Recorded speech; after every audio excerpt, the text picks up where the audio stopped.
మత్తయి సువార్త 10వ అధ్యాయము 37వ వచనం.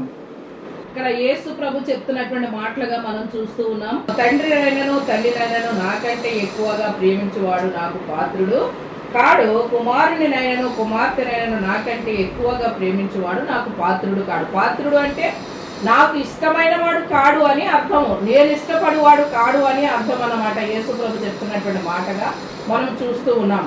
తండ్రినైనను తల్లినైనా అంటే ప్రపంచంలోనున్న దేనినైనాను అధికంగా ప్రేమించువాడు, దేని మీదనైనా అధికంగా మనసు నుంచుకుని వాడు దేవునికి ఏమి కాడంట, పాత్రుడు కాడు అని వాక్యము సెలవిస్తూ ఉన్నది. ఈ రోజున మనము దేని మీదనైనా మనసు పెట్టుకున్నా సరే, దేవునికి మనము ఎంతగా ప్రార్థన చేసినా, దేవుని దగ్గర ఎంతగా మనం విజ్ఞాపన చేసినా, అంటే అలాగనంటే వాక్యానికి కూడా మరి అనుకోవచ్చు, తల్లి మీద తల్లిని గౌరవించకూడదా, పిల్లల్ని గౌరవించకూడదా, దేని మీద మనసు పెట్టుకోకపోతే ఎలా బ్రతుకుతామని అనుకోవచ్చు. కానీ అది కాదు దానికి రీజన్.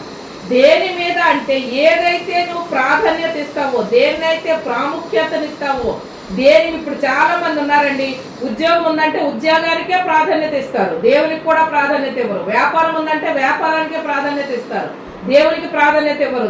6 దినాలు కష్టపడి 7వ దినం విశ్రాంతి దినం దేవునికి ఇవ్వమని దేవుడు చెప్పాడు. చాలా మంది ఆ దినాన్ని కూడా దేవునికి ఇవ్వరు. మరి అది దేవునికి నీవు ఇవ్వకుండా ఈ లోకములో ఉన్న వాటి కొరకే పంది వలె మనం కిందకే చూస్తూ బ్రతుకుతూ కాలం అంతా కూడా దేవునికి ప్రాధాన్యత ఇవ్వకుండా బ్రతికితే మనము దేవునికి పాత్రులము కాము అని వాక్యం సెలవిస్తుంది. ఈ రోజున కొన్ని విషయాలు మనము చూసుకుందాము. బైబిల్లో చూస్తే మనకు ఆది కాండము 29వ అధ్యాయం 10వ వచనం చూడండి. ఈ రోజున మనం ప్రాముఖ్యంగా రాహేలు గురించి కొన్ని మాటలు నేర్చుకుందాం.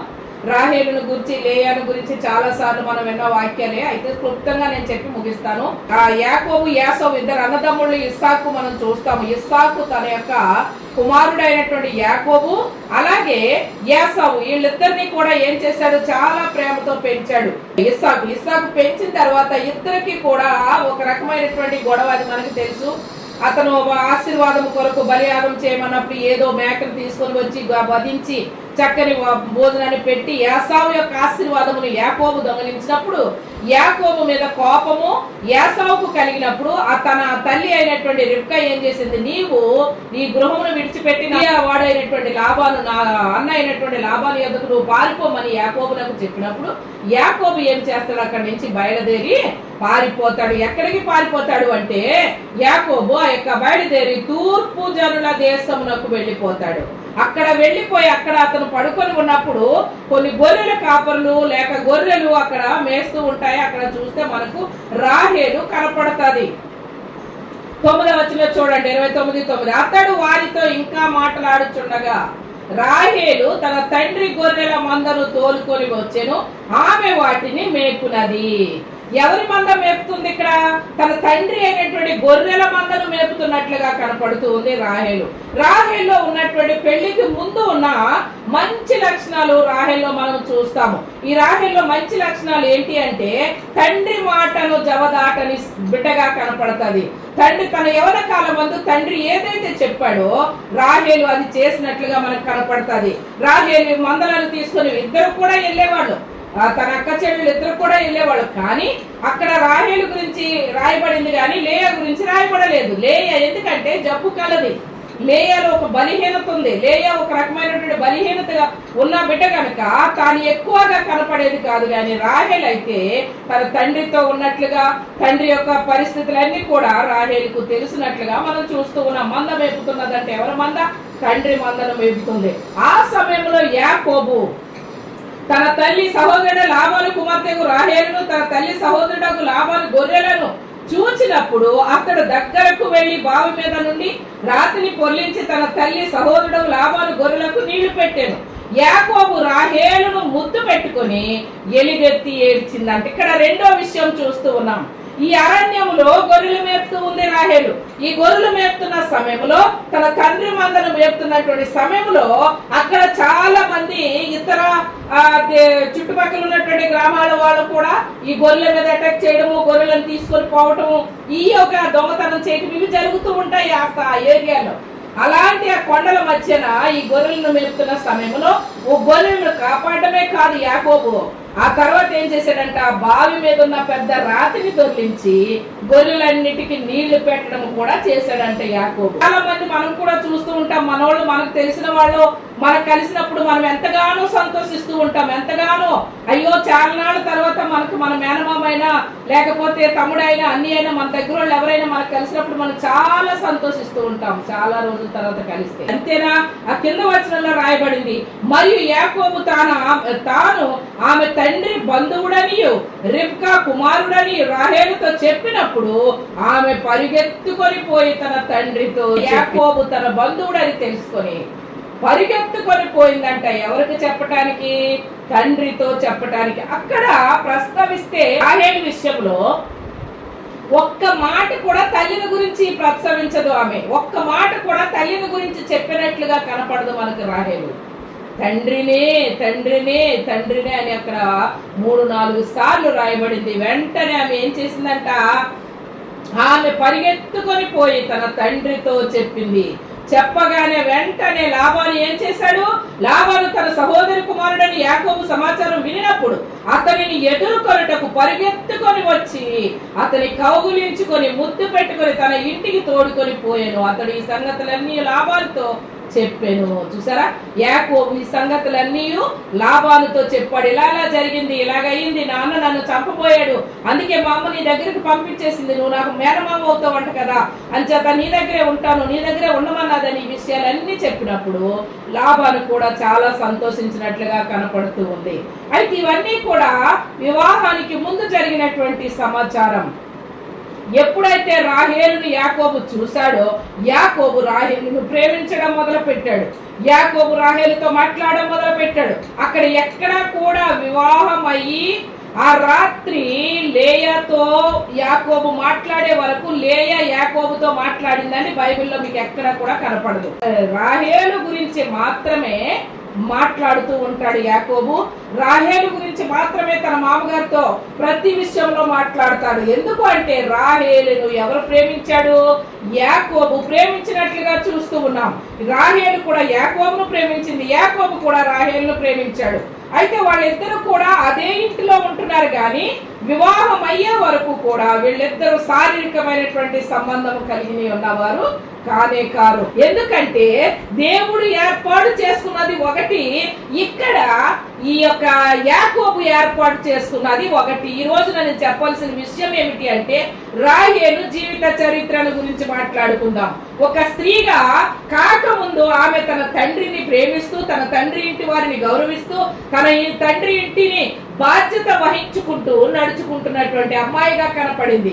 వివాహం అయిన తర్వాత తన జీవిత చరిత్ర ఎలాగా ఉంది అనే విషయాల్ని కొన్ని మనం జ్ఞాపకం చేసుకుందాం. ప్రియమైన దేవుని బిడ్డ, మనము కూడా చాలా సార్లు మన యొక్క లోకానుసారంగా ఇప్పుడున్న కాలంలో చూసినా సరే వివాహం కాకముందు ఆడపిల్ల తండ్రితో ఎక్కువ ఉండడం, తండ్రితో గడపడం, తండ్రి చాలా గొప్పగా ప్రేమించడం ఇవి జరుగుతూ ఉంటాయి. ఒకవేళ ఇద్దరు అమ్మాయిలే ఉన్నారనుకోండి, ఆ ఇంట్లో ఏ అమ్మాయి అయితే బలహీనంగా ఉంటుందో, ఏ అమ్మాయి అయితే ఆరోగ్యంగా ఉండదో ఆ అమ్మాయినే ముందుగా వివాహం చేసి పంపించాలని తల్లిదండ్రులు ఆలోచిస్తూ ఉంటారు. ఎందుకంటే ఆ అమ్మాయికి పెళ్లి అయిపోయిన తర్వాత ఈ అమ్మాయికి అవదేమో, లేకపోతే ఈ అమ్మాయిని చూపించిన తర్వాత ఆ అమ్మాయికి పెళ్లి జరగదేమో అని ఈ యొక్క తల్లిదండ్రుల యొక్క స్వార్థాన్ని కూడా చాలా సార్లు బిడ్డల విషయంలో చూపిస్తూ ఉంటారు. ఇక్కడ మనం చూస్తే యాకోబు అమితముగా ప్రేమించాడు రాహేల్ని. అందుకే దానిని అనుసుగా తీసుకొని యాకోబును లాబాను మోసము చేశాడు. వెంటనే లాబాను 7 సంవత్సరములు కొలువు చేసిన తర్వాత అప్పుడు యాకోబు ఏం చేశాడంటే రాహేలు వివాహం చేసుకున్న టైం వచ్చినప్పుడు తన మామయ్య అయినటువంటి ఆ లాబాను ఏం చేశాడు, తన పెద్ద కుమార్తె అయిన లేయను యాకోబు నద్దకు పంపించినట్లుగా చూస్తూ ఉన్నాం. ఆ రాత్రి యాకోబు నద్దకు లేయాను పంపినప్పుడు ఆ యొక్క అనగా మొదటి రాత్రి అయిన తర్వాత ఉదయమే లేచి చూసినప్పుడు తాను రాహేలుగా కనపడలేదు, లేయాగా కనపడింది. ప్రియ దేవుని బిడ్డ, ఇక్కడ గొప్ప రహస్యం ఉంది. మనం చూసినట్లయితే ఏదో లాబాను మోసం చేసి లేయాను అప్పచెప్పాడని మనం అనుకుంటున్నాం, కానీ లేయాకు రాహేలునివ్వడము దేవుని యొక్క చిత్తముగా కనపడుతూ ఉంది. దేవుని ఏర్పాటుగా కనపడుతూ ఉంది. దేవుని ఏర్పాటు చేసినటువంటి లేయను యాకోబుకి వివాహం జరిగినట్లుగా మనం చూస్తూ ఉన్నాం. ఎందుకంటే ఈ లేయ ఎప్పుడు కూడా యాకోబును మోహించినట్లుగా గాని, యాకోబుతో మాట్లాడినట్లుగా గాని, నేనే పెళ్లి చేసుకుంటానని రాహేలుతో గొడవ పడినట్లుగా గాని ఎక్కడా కూడా మనకు కనపడదు. ఇది దేవుడే ఏర్పాటు చేసిన వివాహముగా మనం చూస్తూ ఉంటాం. మరి అంతటితో ఊరుకోవాలి కదా, ఇది దైవ సంకల్పం, ఇది దేవుని ఏర్పాటు. ఓకే, జబ్బుదైనా చెడ్డదైనా నాకు వివాహం జరిగింది, నా భార్యతో నేను సంతోషంగా ఉంటానని యాకోబు అనుకోవాలి. కానీ తను అనుకోకుండా నేత్రాలతో ఆశించి తన చెల్లి అయినటువంటి రాహేలు కొరకు కూడా 7 సంవత్సరములు కొలువు చేశాడు. తన మామగారు అన్నాడు, నీవు రాహేలు నిన్ను ఇస్తానని చెప్పి నాకు ఎందుకు లేయానిచ్చి పెళ్లి చేసావని యాకోబు లాబాను తన్నప్పుడు లాబాను ఏమంటున్నాడు, సరే నా కుమార్తె నీకు రాహేలు కూడా కావాలనుకుంటే మరో 7 సంవత్సరాలు కొలువు చేయి అన్నాడు. తన జీవితమును రాహేలు కొరకు ఏం చేశాడు, మరో 7 సంవత్సరములు వ్యర్థము చేసుకున్నట్లు చూస్తున్నాం. వివాహము చేసుకున్నాడు, మంచిదే. సరే, 2 భార్యలు, పిల్లలు. అక్కడి నుంచి ఇతనికి జీవితము స్టార్ట్ అయింది, శ్రమలు. తన మామగారితో గొడవలు ప్రారంభమైనవి, తన మామగారితో ఎడబాటు ప్రారంభమైంది. అప్పుడు తనకు తండ్రి గృహము గుర్తుకొచ్చింది. అయ్యో, నా తండ్రి ఇంటిని నేను వెళ్ళిపోవాలి, నేను అక్కడికి వెళ్ళిపోవాలి అని అతను ఏం చేశాడంటే బయలుదేరిపోయినట్లుగా మనం చూస్తున్నాం. గొప్ప జనాంగముతో, గొప్ప ఆస్తితో, గొప్ప గొర్రెలతో, పిల్లలతో పాటు తను బయలుదేరినట్లుగా చూస్తూ ఉన్నాము. యాకోబు బహుధనవంతుడుగా ఏం చేశాడు, ఎక్కడి నుంచి బయలుదేరుతున్నాడు, తూర్పు దేశం నుండి అతను బయలుదేరి గొప్ప జనముతో వచ్చినట్లుగా మనము చూస్తూ ఉన్నాము. స్థలమును విడిచిపెట్టి వచ్చిన తర్వాత రాహేలు నొద్ద 30వ అధ్యాయము 1వ వచనంలో మనం చూస్తే, రాహేలు తాను యాకోబునకు పిల్లలు కనకపోవుట చూచి తన అక్క యందు అసూయపడి, యాకోబు నాకు గర్భఫలము లేని ఎడల నేను చచ్చేదను అనే మాట 30వ అధ్యాయం వచ్చేటాడికి పలుకుతూ ఉంది. అక్కడి నుంచి వాళ్ళు బయలుదేరిపోయారు. బయలుదేరిన తర్వాత ఈ పిల్లలను కుటుంబంలో తీసుకొని అప్పటికే లేయకు పిల్లలు కలిగారు. రాహేలు ఏం చేసిందంటే ఎప్పుడు చూసినా గొడవలే, ఎప్పుడు చూసినా మనశ్శాంతి లేదు, ఎప్పుడు చూసినా అల్లరి. దేనితో గొడవ? పిల్లలు లేక గొడవ. ఎందుకు పిల్లలు లేరు యాకోబుకు? అదే యాకోబు లేయాతో పిల్లల్ని కంటున్నాడు కదా, రాహేలుతో ఎందుకు పిల్లలు లేరు అంటే, రాహేలులో మొట్టమొదట కనపడింది, వివాహమైన తరువాత ఏమి కనపడింది అంటే ఒక సవిత పోరు ఆమెలో కనపడుతూ ఉంది. ఒక సవిత పోరు అంటే ఓర్వలేని స్థితి రాహేలులో మొదలు పెట్టింది. రాహేలుకు లేని జబ్బు ఇక్కడ మొదలైనట్లుగా చూస్తూ ఉన్నాం. అప్పటి వరకు 2 అక్క చెల్లెలు కలిసి బ్రతికిన వారే, కలిసి తిని, కలిసి పడుకొని, కలిసి తన తండ్రి చెప్పినవి చేస్తూ తన తండ్రి కుటుంబంలో సంతోషంగా ఉన్న వీరిద్దరూ ఇప్పుడు ఏమి జరిగింది అంటే ఒక అహంకారం అనేది రాహేలులో ప్రవేశించినట్లుగా చూస్తూ ఉన్నాం. అక్కడ నుండి తన అక్కతో పోరు మొదలు పెట్టిందంట. అక్కడ ఏం రాయబడింది, రాహేలు తాను యాకోబునకు పిల్లలను కనకపోవట చూచి తన అక్క యందు ఏం పడిందంట, అసూయ పడినట్లుగా చూస్తూ ఉన్నాం. ప్రియ దేవుని బిడ్డ, ఈ అసూయ అనేది ఎంత భయంకరమైనదంటే దీని నుండి చాలా మంది విడుదల లేక చనిపోయిన వారు బైబిల్లో మనకు కనపడతారు. అలాగే మనం చూస్తే ఇప్పటి లోకములో కూడా అసూయ అనేది బహు భయంకరముగా కనపడుతుంది. బైబిల్లో మనం చూస్తే చూడండి, తీతు పత్రిక 3:3లో ఒక మాట రాయబడింది, మన రక్షకుడైన దేవుని యొక్క దయయు మానవుల ఎడల ఆయనకున్న ప్రేమయు ప్రత్యక్షమైనప్పుడు మనము నీతిని అనుసరించి చేసిన క్రియల మూలముగా కాక మన కనికరము చొప్పుననే పునర్జన్మ సంబంధమైనటువంటి స్నానము ద్వారాను పరిశుద్ధాత్మ మనకు నూతన స్వభావము కలుగు చేయటం ద్వారాను మనలను రక్షించెను. ఈ విషయం ఇక్కడ మనం చూస్తూ ఉన్నాం. ఎందుకు ఏమంటున్నాడు, దుష్టత్వమును, భోగములు. ఏ భోగములంట? నానా విధములైన దురాశలకును భోగములకును దాసులమయ్యుండి దుష్టత్వమందు అస్యయందును కాలము గడిపితిమి. ఎప్పుడు? అది ప్రభువును నమ్ముకోక ముందు. నీవు ప్రభువును నమ్ముకోక ముందు అసూయపడితివి, కానీ దేవుని నమ్ముకున్న తర్వాత అది మనలో ఉండకూడదు అని వాక్యము సెలవిస్తుంది. 1 పేతురు పత్రిక 2వ అధ్యాయం 2వ వచనంలో కూడా అంటాడు, సమస్తమైన దుష్టత్వమును, సమస్తమైన కపటమును, వేషధారణను, అసూయను, సమస్త దూషణ మాటలను మాని ఏం చేయాలంట? అసూయను సమస్త దూషణ మాటలను మానాలి. ఎప్పుడైతే ఒక స్త్రీ మీద ఒక స్త్రీకి అసూయ కలుగుతుందో అప్పుడు దూషణ మాటలు ఆటోమేటిక్ గా వచ్చేస్తాయి. ఆ మనిషి ఏది మంచి చేసినా అవతల మనిషి మీద చెడు చెప్పడమే. అవతల మనిషి ఎంత ఈమెకు ప్రేమిస్తున్నా కూడా అవతల మనిషి మీద ఈవిడికి మంచి ఒపీనియన్ కలగదు. ఎందుకంటే ఎప్పుడు కూడా ద్వేషముతో అసూయతో ఉంటది కాబట్టి ద్వేషపు మాటలే వస్తాయి. గలతీ పత్రిక 5:26 అంటున్నాడు, ఒకని యందు ఒకరము వివాదమునకు రేపకయు ఒకరి యందు ఒకరము అసూయ పడక వృధాగా అతిశయ పడక యుందుము అని పౌలు గలతీ పత్రికకు రాస్తూ ఉన్నాడు. అదే గలతీ పత్రిక 5:21 కూడా అంటున్నాడు, భేదములు విమతములు అసూయలు మత్తతలు అల్లరితో కూడిన ఆటపాటలు మొదలైనవి వీటిని గూర్చి నేను మునుపు చెప్పిన ప్రకారం ఇట్టి వాటిని చేయువారు దేవుని రాజ్యమును స్వతంత్రించుకోరని మీతో స్పష్టముగా చెప్పుచున్నాను. ఎల్లరితో కూడిన ఆటపాటలలో అసూయ అనేది కూడా ఒకటే. ఈ అసూయ గనుక ఉంటే పరలోక రాజ్యమును స్వతంత్రించుకోరని అపోస్తలుడైన పౌలు గలతీయులకు రాస్తూ ఉన్నాడు. ప్రియ దేవుని బిడ్డ, ఈమెను చూస్తే అసూయతో నిండిపోయింది, గొప్ప అసూయతో నిండిపోయింది. అంతేనా, అసూయ పడింది. రాహేలుకు పిల్లలు లేరని అసూయ పడమే కాదు, యాకోబుతో గొడవ పడిందంట. మరలా అక్క మీద అసూయ పడింది. ఆ అసూయ కోపం పెట్టుకొని వెంటనే ఏం చేసింది, యాకోబుతో గొడవ పడిందంట.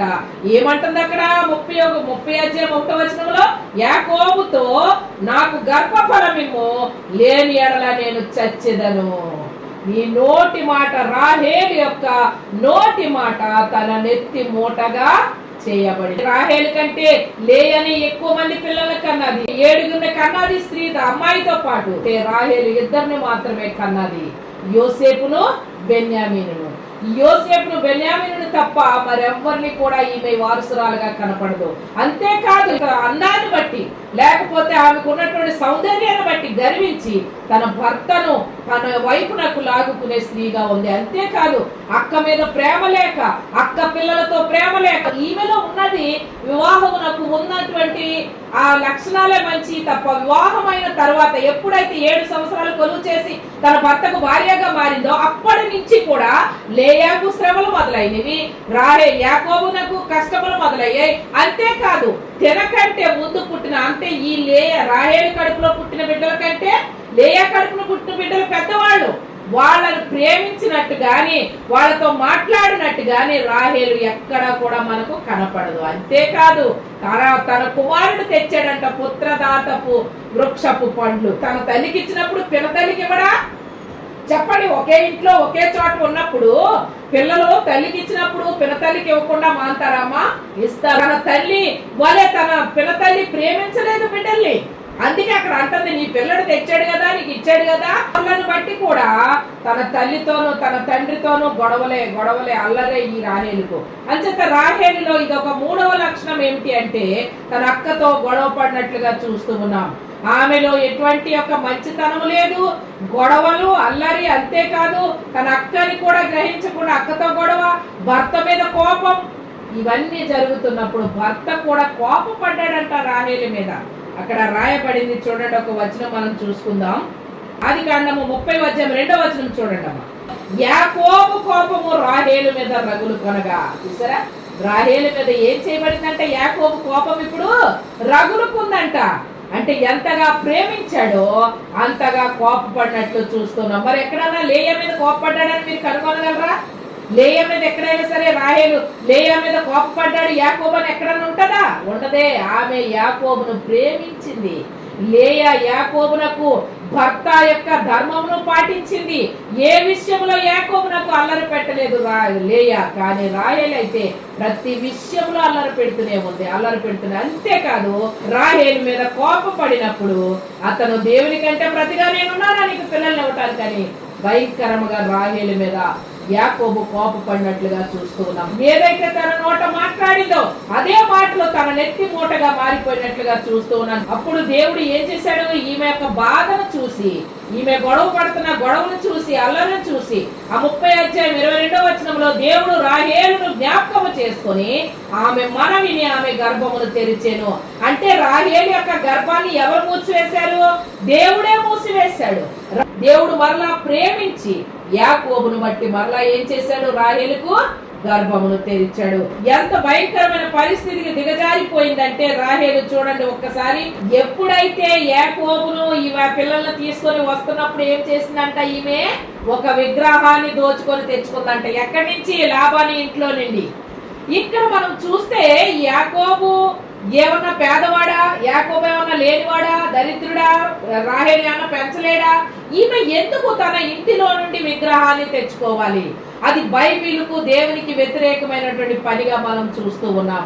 ఎంత భయంకరమైన పని చేసిందని. ఆ సిరియా దేశంలో ఉన్నందుకు, ఆ తూర్పు దేశంలో ఉన్నందుకు అటువైపు వాళ్ళు విగ్రహారాధనలతో బ్రతుకుతున్నటువంటి ప్రజల మధ్యన బ్రతికి ఇతను కూడా విగ్రహాలను పెట్టుకోవడము మానలేదు గనుక ఈ విగ్రహాలను పెట్టుకున్నాడు. తండ్రితో నడుచుకుంది, తండ్రితో జీవించింది గనుక తండ్రి బుద్ధే ఈమెలోనికి ప్రవేశించినట్లుగా చూస్తూ ఉన్నాం. తండ్రిని ఎంతో కొంత తెచ్చుకొని నా ఇంట్లో పెట్టుకుంటే ఏదో ఒక అవసరానికి పనిచేస్తుందని ఈమె యొక్క ఆశ. ఇక్కడ ఏం కనపడుతుందంటే ఈ రాహేలులో దురాశ కనపడుతున్నట్లుగా మనం చూస్తూ ఉన్నాం. వాక్యము సెలవిస్తుంది, దురాశ గర్భమును ధరించి పాపము పరిపక్వమైనప్పుడు ఏం కంటదంట? మరణమును కంటదని వాక్యము సెలవిస్తుంది. ఈమె గర్భము దాల్చింది, దురాశ వలన తీసుకొని తెచ్చుకున్న విగ్రహాన్ని ఇంట్లో పెట్టుకుంది. యాకోబు అంటాడు, ఎప్పుడైతే 35 నుంచి బయలుదేరినప్పుడు ఆ యొక్క దేవుడు నాకు కనపడిన చోటికి వచ్చి అక్కడ నేను బలి అర్పించి మరలా నేను ప్రయాణం చేస్తాను అనుకున్న స్థలానికి వెళ్లే వరకు అతను ఏం చేస్తాడంటే వారి యొద్దనున్న అన్య దేవతలను, ఆ చెవులు ముక్కులు పోగులన్నిటిని తీసుకుని మస్తాకి వృక్షం కింద పాతి పెడతాడు అక్కడ. మరి అప్పుడు ఇవ్వచ్చు కదా ఈమె, ఇదిగో నా దగ్గర కూడా ఒక విగ్రహం ఉంది, నేను మా అమ్మగారి ఇంట్లో నుండి తీసుకొచ్చేసరి దొంగలించి యాకోబు ఇది తీసుకొని ఆ రోజుని ఇవ్వాలి కదా. కానీ భర్తకు కూడా తెలియకుండా ఈమె ఒక దురాశను మనసులో పెట్టుకొని ఉంది. తీసుకొని తెచ్చుకుంది. అంతేకాదు ఆ విగ్రహము ఎక్కడైతే పెట్టుకుందో ఇల్లంతా అతనుకున్న గుడారాలన్నీ కూడా చెక్ చేసేసాడంట లాబాను. ఎక్కడా దొరకలేదు. తాను కూర్చున్న ఒంటె మీద నుండి దిగమన్నప్పుడు అక్కడ ఏమని మొక్క పెడుతుందో తెలుసా? నేను కడగా ఉన్నాను, నన్ను ముట్టకూడదు, అంచేత నన్ను ఈ స్థలంలో నుంచి కదపకూడదు మీరు అని ఒక భయంకరమైనటువంటి ఆడలేని అబద్ధం తన తండ్రితో కూడా ఆడి మోసం చేసినట్లుగా చూస్తూ ఉన్నాం. ఇది ఎవరి దగ్గర అయితే కనపడుతుందో వారికి మరణ శిక్ష విధించండి, మరణమే వారికి ఖాయమని యాకోబు తన యొక్క నోటి మాటగా చూస్తూ ఉన్నాం. ఎంత భయంకరం ఆలోచించండి. వాక్యము సెలవిస్తుంది, బైబిల్లో ఏమని ఉంటదమ్మా? ధనాపేక్ష సమస్త కీడులకు మూలము. అంతేకాదు విగ్రహము ధనాపేక్షను విగ్రహారాధనను విడిచిపెట్టుడి అని ఉంది. శారీరకమైనటువంటి స్త్రీగా కనపడుతూ ఉంది. లేయాను చూస్తే ఆత్మీయమైనటువంటి స్త్రీగా కనపడుతుంది, రాహేలును చూస్తే శారీరకమైనటువంటి స్త్రీగా కనపడుతుంది. ఈ రోజున మనము దేవుని దగ్గరకు వచ్చిన మనము మన కష్టం వచ్చినప్పుడు, బాధ వచ్చినప్పుడు, శ్రమ వచ్చినప్పుడు, ఇరుకు వచ్చినప్పుడు, కష్టము తీరలేని పరిస్థితి వచ్చినప్పుడు నీవు దేవుని వైపు చూడాలి గాని మనుషుల వైపు చూడకూడదు. ఈ రోజున నేను చెప్పాల్సిన విషయం ఏంటంటే రాహేలులో ఉన్నటువంటి చెడ్డ విషయాలను మనం గుర్తు చేసుకున్నాం. రాహేలులో ఉన్న చెడ్డ విషయాలు ఈ రోజున మనలో ఉన్నాయేమో ఒకసారి మనం జ్ఞాపకం చేసుకుందాం. కోపము సాతానుదే, స్వార్థము సాతానుదే, అసూయపడుట సాతానుది. నా తండ్రి అయినటువంటి దేవుడు, ఇస్సాకు యాకోబు దేవుడు నాకు సహాయం చేసే దేవుడు అని మనం మొరపెట్టలేము. దేవుని సన్నిధిలో మొరపెట్టలేకపోయింది, దేవుని మీద ఆధారపడలేకపోయింది. అయ్యో నేనెందుకు నా భర్తతో గొడవ పడాలి, తండ్రి అయిన దేవుని అడిగితే దేవుడే నాకు ఇస్తాడని ఆశ పెట్టుకోలేదు. రిబకా విషయంలో చూడండి, రిబకా గర్భము తెరవబడింది అంటే రిబకా దేవునితో పోట్లాడింది, దేవునితో గొడవ పడింది, భర్తతో గొడవ పడలేదు, ఏడ్చింది దేవునితో, ప్రభువా నాకు బిడ్డలు కావాలని. హన్నా చూడండి, భర్తతో గొడవ పడలేదు, దేవునితో గొడవ పడింది, ప్రభువా నాకు బిడ్డలు కావాలి నాయన, నా గర్భదోషమును తొలగించు ప్రభు అని దేవుని సన్నిధిలో హన్నా విజ్ఞాపన చేస్తూ మొరపెట్టినప్పుడు గర్భమును తెరిచి ఆమెకు ఒక ప్రవక్తను దేవుడు అనుగ్రహించాడు. ప్రియ దేవుని బిడ్డ, మన పరిస్థితులే మనకు గొడ్డుతనాన్ని కలిగజేసినప్పుడు ఈ పరిస్థితులు మారాలి అంటే మనము ఇతరుల మీద అసూయపడ్డం గాని, ఇతరుల మీద స్వార్థపడ్డం గాని, సాతాను క్రియలు మనలో దాచుకోవటం గాని చేసుకుంటే ఎప్పటికీ మనం ఆశీర్వదించబడలేము. అందుకే అక్కడ అంటాడు చూడండి, నీవు ఎవరినైతే అధికంగా ప్రేమిస్తావో వారిని నీ యొద్ద నుండి తీసివేస్తానన్నాడు. రాహేలు జీవితాంత కాలము యాకోబుతో బ్రతకలేకపోయింది. ప్రియ దేవుని బిడ్డ, జ్ఞాపకం చేసుకోనండి, యాకోబు నాకు జీవితాంత కాలము బ్రతికింది ఎవరో తెలుసా? తోడు నిలిచింది ఎవరో తెలుసా? లేయా మాత్రమే. ఈ రోజు నా తండ్రితో నివాసము చేయటానికి పరలోకమందు నివాసముగా మనము ఏర్పాటు చేసుకున్న స్థలమునకు చేరాలి అంటే రాహేలు యాకోబునకు యోగ్యురాలుగా కాలేకపోయింది. ఈ రోజున మనలో గనక అత్యాశలుంటే, మనలో గనక అసూయ ఉంటే ఇతరుల మీద, మనలో గనక సాతాను క్రియలు అన్ని కలిగి ఉంటే, అంతేకాదు సాతానిది ఏదో ఒకటి మన ఇంట్లో కూడబెట్టుకొని సంపాదించుకోవాలని ఈ రోజున అనేక మంది దేవుని నమ్ముకున్న పాపాన్ని విడిచిపెడతలేదు, దేవుని నమ్ముకున్న దురాశను విడిచిపెడతలేదు, దేవుని నమ్ముకున్న లోకానుసారమైన విషయాలను విడిచిపెడతలేదు, ఏదో ఒక మూల పట్టుకొని కూర్చుంటున్నారు. జ్ఞాపకం చేసుకోరండి ప్రియ దేవుని బిడ్డ, లోకములో ఏదైతే వారు చేస్తూ ఉన్నారో, లోకములో సాతాను ఏదైతే ముద్ర వేశాడో దానికి నీవు లొంగకుండా ఉండాలి. రాహేలు లొంగింది, విగ్రహాన్ని తెచ్చుకుంది. విగ్రహం అంటే విగ్రహమే కాదు. ఈ రోజు ఆలోచించండి, దుష్టుడు మనకి ప్రభుత్వము చేయకుండా, దుష్టుడు మనల్ని పరిపాలించకుండా జాగ్రత్త పడాలి. ఒకవేళ అటువంటి స్థితిలోనికే గాని మనం వెళ్ళిపోతే రాహేలు యాకోబు నుండి దూరం అయిపోయింది. జీవితాంత కాలం యాకోబుతో బ్రతికే అధికారం లేకుండా పోయింది. ఈ రోజున మనం తండ్రి కొరకు, దేవుని రాజ్యం కొరకు ఏదైతే పాటలు పడుతూ ఉన్నామో ఆ రాజ్యం చేరాలని ఆ అధికారం ఒకవేళ సాతాను మనలో నుండి తీసివేసుకుంటాడేమో జాగ్రత్త పడాలి. జాగ్రత్త పడాలి. ప్రభువా నీ రాజ్యం నాకు కావాలి, శాశ్వత కాలమైన రాజ్యం నాకు చేరాలి అంటే లేయవలే ఎప్పుడు యాకోబుతో అంటగట్టబడి ఉండాలి. తన తండ్రి ఇంటి నుండి ఒక్కసారి బయటకు వచ్చింది యాకోబుతో, మరలా తన తండ్రి ఇంటి వైపు చూడలేదు లేయా. దేవుని బిడ్డ, రక్షణ పొంది 20 సంవత్సరాలు 30 సంవత్సరాలు అయిందేమో నీకు, ఒక్కసారి బయటపడ్డావు, మరలా పాపం అనే ఆ కోపంలోనికి వెనక తిరిగి నువ్వు చూడవద్దు. సాతానిక క్రియలు నీలో జరిగించుకున్నా నీ గృహంలో ఉండకుండా జాగ్రత్త పడు. నీకు ఇచ్చినటువంటి దేవుడి దినాలలో విశ్రాంతి దినమును విడిచిపెట్టకు, దేవుని ప్రతి దినం ఆరాధించడం విడిచిపెట్టకు, బైబిల్ చదువుటం విడిచిపెట్టకు. నీకు ఇచ్చినటువంటి ఆజ్ఞలను ఆదేశములను నీవు నడుచుకో.